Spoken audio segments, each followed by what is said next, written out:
sides on how do we essentially get more motivated, how do we set goals more effectively, and then how do we build confidence on a daily basis to succeed.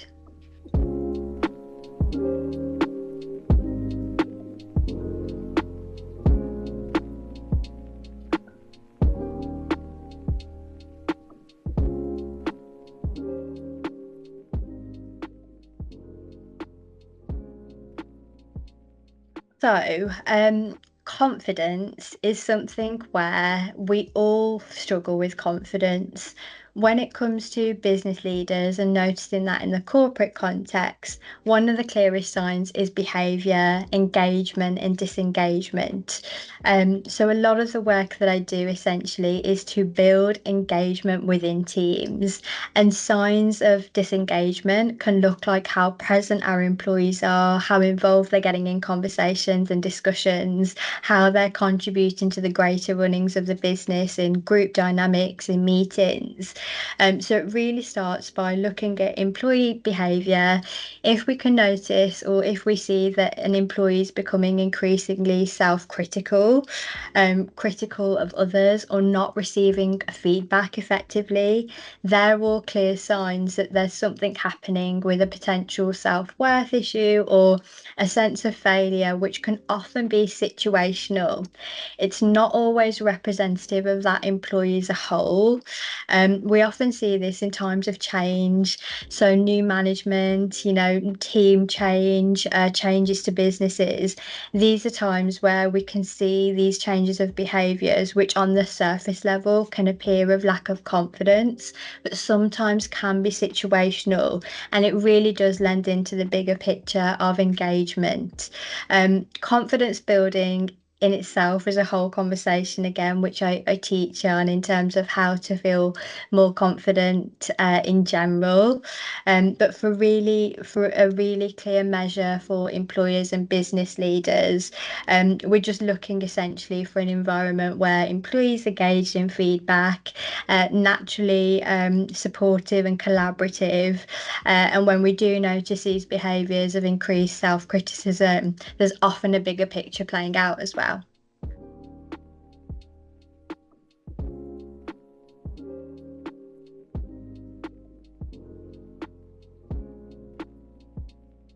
So, this is a favourite subject of mine. Being grown up in a background where I witnessed a lot of oppression towards my mother, I subsequently also suffered with low self-confidence, low self-esteem. I was constantly seeing oppression. I was constantly seeing criticism. Thankfully, in terms of the turning point of my journey, I went on this journey myself of supporting my monthly, which had incredible results, not only for our family, but for the nation as a whole. But for those measurables in terms of what behaviours I used to demonstrate before making that big decision was, being the quiet one, being scared to speak up in meetings, not putting myself forward for bigger positions, always feeling held back. And I think the question as a whole, which is what the common mistake is, for the normal person that may not have been through some of these experiences, we're all struggling with confidence. Confidence is something where we make the mistake of thinking, if I was confident, I could X, or if I had more confidence, I could go for this, or complete, a certain certification, or go for that next career goal.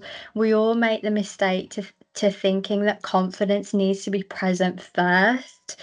That's the biggest mistake that I see. Now, when we look at some of the tangibles, and if I can discuss briefly some of my framework that discusses confidence, confidence is actually part of my process, which is step 3, where we develop unshakable belief. And what we can see from this is that essentially what we can see is a confidence competence loop. So what we've got here is comfort zone, comfort zone, comfort zone, comfort zone. So all of the edges of our experience, whether it be career, relationship, is all on the outskirts, comfort zone.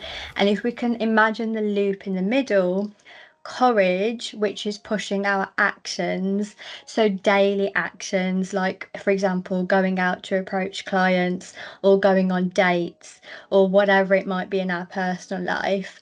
On the other side, confidence comes through belief. And then we've got at the bottom the skill, which is actually based around competence. So it all works hand in hand. And in order to achieve confidence, actions, which comes through courage, fuel that loop essentially. So the mistake is that I need to have confidence here, like it needs to be present already. That's a mistake because we believe that we need to be here on the confidence scale. Whereas if we look at it as a loop and we look at the actions here, skills and confidence are developed here, and confidence is reinforced here, we can see that to start the flywheel, it's purely making small actions on a day-to-day basis. So that's the most common mistake I see, that, I need to do more, I need to wait until, or, when I get approval from whoever it may be in our lives that we seek approval from, that's going to give me this measure of confidence here. It's not. It's parallel on a loop, which means that the positive is that we have control. In a lot of my work, to overcome limiting beliefs is feeling disempowered, when we feel that we've lost power and control. So when we feel we've lost power and control, we don't take action, and action's a thing that essentially pushes that loop forward. So again, it's remaining that we always have control. We have control to learn how to build confidence, and we have control on that. We can choose that we can develop the skill of confidence, which is essentially what confidence is, a skill.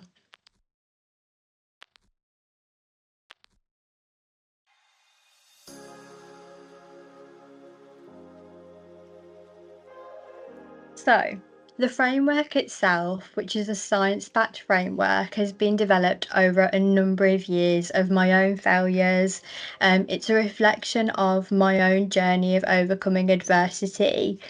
When it comes to overcoming adversity, I do sadly fall on the side of somebody that has had a very kind of challenging early start, in terms of what you would deem me now as textbook. Someone would say that person is destined to kind of fail, essentially. Growing up, I had numerous health challenges. I had violence ongoing at home. I was bullied quite significantly based on, what I was seeing happening at home. So it all had a knock-on effect in that early stage of my life. I didn't have to hand the tools and resources for me to understand how to overcome, where I wanted to get to. I would try to read self-help books when I was younger. I would try to seek support, but there was really nothing tangible until I went on a journey of trying to explore how can I create a roadmap whilst I seek external support from therapists and coaches. And that really happened when I supported my mother and I making that huge move. So what actually happened was, once I supported in rehousing my mum and younger brother, which was just before the pandemic in 2019, that knock-on effect actually fueled my own self-development journey, where I began to get support from external coaches. And what happened as a result of that is I started to build out this roadmap. So in line with obviously my personal background, my masters, my kind of coaching expertise, that all developed as a result of me going through the journey, and the mission being to develop the roadmap where we need to look at what the fundamentals are for somebody to achieve peak performance. My work isn't necessarily just for individuals that have overcome difficult circumstances. It can be for the normal individual that wants to build confidence or want to achieve sustainable success. So it encompasses many different areas. But if we just look at general personal growth, we tend to start with self-love, which is linked heavily to emotional intelligence. We tend to move through self-confidence somewhere in the middle. And then, of course, the end goal, which tends to be like, the job, the career, the relationship, whatever it is. But it does come with some of the softer milestones, which are things like self-love, self-reflection, self-confidence, and then we move later through tangible practical skills like goal setting, motivation building, all based around science to achieve the best ways that we can move through the process. With my signature program, what's built into that program is a whole module as well on money mindset, because that's something we all struggle with. So it really depends on what that individual is seeking. But it's a beautiful way of having a hands-on journey of, I want to achieve X. So what do I need to do as a person to become the type of person that can achieve that thing?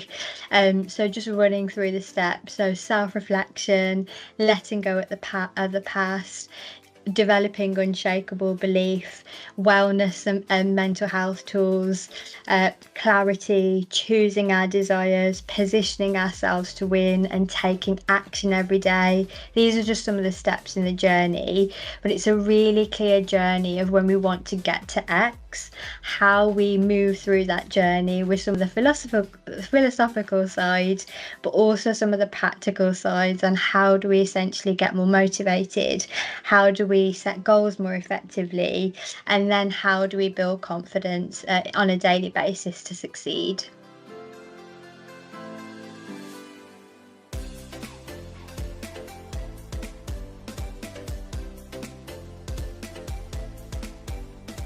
Yeah, so for me, I think the biggest aspect, and I guess what I'm most proud of, is the impact I've added just as a role model in empowering anybody that has gone through economic abuse, and just adding value to the current narratives, which are females starting businesses at the same rate as men, having severe lack of funding, and some of those narratives do tie closely with my own story of economic disempowerment.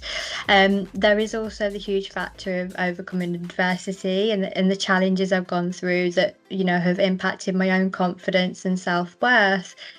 So in general, I feel like I'm the representation of when you feel disempowered, or in my case and my mother's case, severe oppression and made, tangibly to be made to feel disempowered, we always have control. So whether that's a big life decision where we need to make a drastic change, or whether that's a small decision that we will say to ourselves, I can go for that next opportunity, it really doesn't matter. And I think for me, it's serving as an example that we always have control over our circumstances. I didn't choose to be born into the circumstances I was born into. For a lot of my early years, I think it did really affect my own ability to, believe that I do have a decision and that I feel empowered. And once I got to the stage that I was ready to invest in myself and learn how to be the hero at the end of the story, essentially, the most fundamental lesson is that I do have power and that I do have control. Yes, a big part of that was learning about the tools and the resources out there to support me on the mission. I would never have been able to do it alone. But the key takeaway is, no matter what somebody is struggling with or where you're at now, there is always X to get to. There is always a mountain to climb in all of our journeys. And sometimes we do need a bit of a nudge. Sometimes it's a lot more complex than just, a friendly nudge to say you can do this.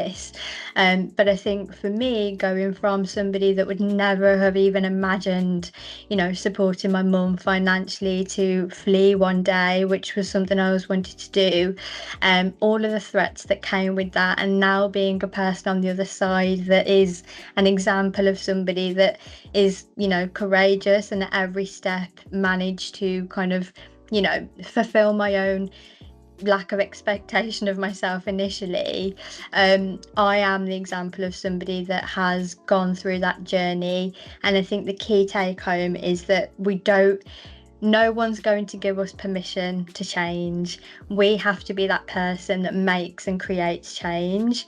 And no matter what our limitation is, money's a common one, time's a common one, social circles is a common one.